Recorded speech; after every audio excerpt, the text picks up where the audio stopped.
les professions connexes. Il est important d'avoir une vision d'ensemble des différents acteurs économiques qui peuvent interagir sur le marché des transactions immobilières ou qui sont habilités à effectuer des actes de gestion immobilière. Selon le cas, ce seront des concurrents ou des partenaires à part entière. Commençons avec le marchand de biens. Dans la vidéo précédente, nous avons vu que le marchand de biens n'agit pas en tant qu'intermédiaire. C'est un professionnel qui achète des biens pour les revendre par la suite, avec l'intention de réaliser un bénéfice. En général, il est nécessaire de transformer ou de rénover les biens pour les améliorer et créer ainsi une valeur ajoutée. Le marchand de biens a un statut de commerçant. Il bénéficie à ce titre d'un régime spécial d'exonération des droits de mutation, à l'exception des acquisitions d'immeubles, qui supportent le droit d'enregistrement ou la taxe de publicité foncière, au taux réduit de 0,60%, auquel s'ajoute une taxe de 0,1%. Cependant, pour bénéficier de ce régime de faveur, il doit s'engager dans l'acte d'acquisition à revendre le bien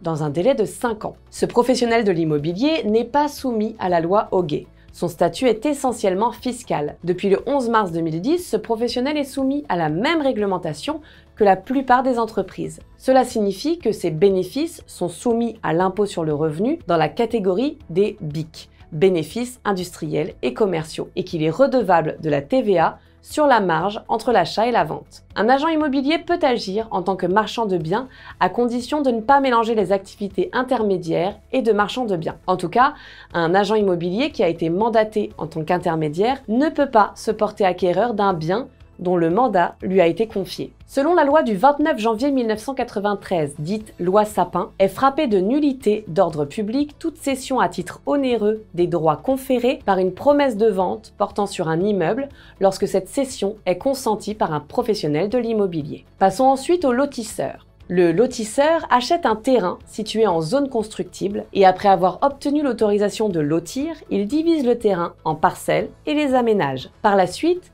soit il revend les parcelles aménagées et avec les autorisations administratives nécessaires à des particuliers, à un promoteur ou à un constructeur de maisons individuelles, soit il se charge lui-même des opérations de construction. La profession de lotisseur n'est pas réglementée. Le promoteur. Le promoteur réalise ou fait réaliser, pour son propre compte ou pour le compte d'un tiers, des programmes immobiliers en vue de les revendre. Il peut réaliser les travaux de construction de l'immeuble pour son propre compte. Il est alors le maître d'ouvrage, propriétaire du terrain et conclut en son nom les différents marchés.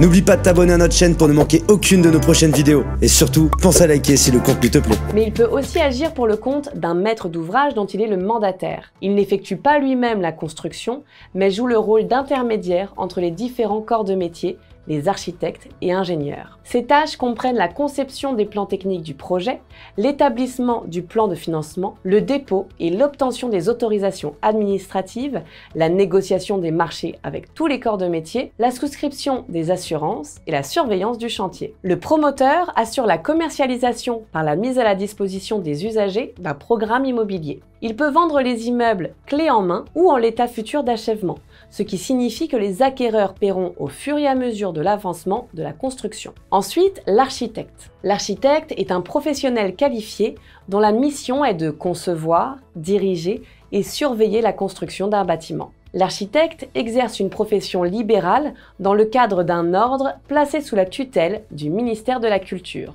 Il peut exercer la profession d'administrateur d'immeubles à condition de détenir la carte professionnelle de gestion ou de syndic. Lorsqu'il est inscrit à l'ordre, il est dispensé de justifier son aptitude professionnelle. De même, les agréés en architecture et les sociétés d'architecture inscrits à l'ordre sont dispensés de produire les justificatifs de leur aptitude professionnelle pour l'exercice des activités de gestion. On passe à l'expert immobilier. L'expert immobilier est un technicien expérimenté et reconnu dans l'art d'évaluer des biens et des droits immobiliers. Il peut se spécialiser dans un ou plusieurs types de biens comme le logement, l'immobilier d'entreprise, les fonds de commerce, les biens agricoles, forestiers ou fonciers. La profession n'est pas réglementée. Cependant, certaines organisations professionnelles, comme la FNAIM, fixent des conditions pour l'obtention de cette qualification. Il faut avoir suivi et validé une formation supérieure et ou avoir acquis des connaissances techniques dans le domaine de l'immobilier et de son environnement juridique. Dans ce cas,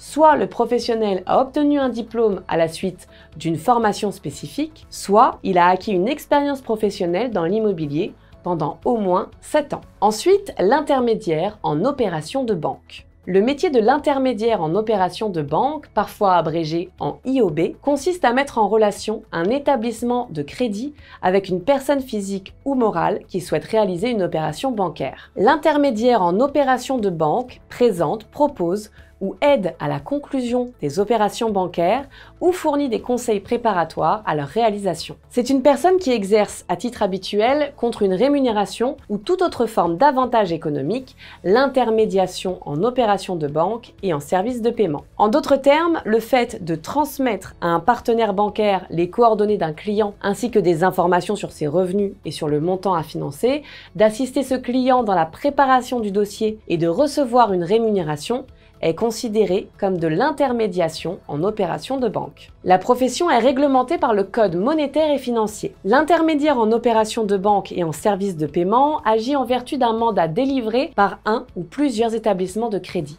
Ce mandat mentionne la nature et les conditions des opérations que l'intermédiaire en opération de banque est habilité à accomplir. Il doit également être inscrit au registre de l'ORIAS, organisme pour le registre des intermédiaires en assurance, banque et finance. Ensuite, le courtier d'assurance et l'agent général d'assurance. Deux statuts coexistent, celui de courtier et celui de l'agent général d'assurance. Le courtier est l'intermédiaire qui va placer des contrats d'assurance pour le compte d'une ou de plusieurs compagnies. C'est un commerçant indépendant, propriétaire de son portefeuille de clients. Il est mandataire du client pour lequel il va rechercher le meilleur contrat. Il doit être garanti pour les fonds déposés entre ses mains. L'agence générale d'assurance relève aussi du régime général des non-salariés, mais il est le mandataire de la compagnie d'assurance dont il devient le distributeur. Ainsi, il agit pour le compte d'une compagnie et est placé sous sa tutelle. C'est cette compagnie qui le rémunère en commission sur la vente et la gestion des contrats. Le courtier d'assurance et l'agent général d'assurance doivent être inscrits au registre de l'ORIAS et sont soumis au Code des assurances.